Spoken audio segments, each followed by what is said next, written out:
هلو يا حلوين، يلا بينا النهارده نعمل شعرنا بالفرشه الترندي اللي طالعه جديد. انا هغسل الاول شعري ووزعت الليف ان والجل بتوعي. هبتدي استخدم على خصله خصله. انا بعملها بالراحه جدا، وهي حقيقي حسيتها لطيفه لانها بتفرق الشعر من بعض.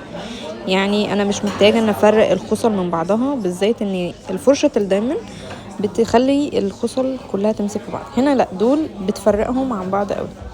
انا ابتديت اعمل جزء جزء. انا ما كنتش بعمل جزء تخين، انا كنت بعمل على قد ما اقدر جزء رفيع شويه عشان تعملهولي حلو قوي، بالذات ان انا شعري مش كيرلي 100%، لسه في سيكه دامج والكيرلز كمان واسعه قوي.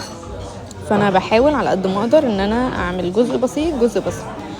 انا طبعا يعني في الفيديو هنا شعري كان مبلول ميه جدا جدا، وابتديت اعمل سكرانش عشان كمان الميه الزياده والليف ان الزياده او الجل الزياده يبتدوا يطلعوا.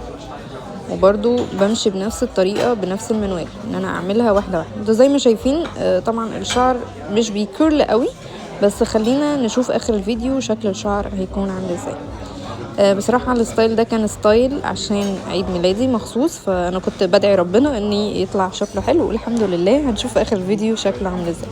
انا هسيبكم مع الفيديو، شوفوه وقولوا لي رأيكم.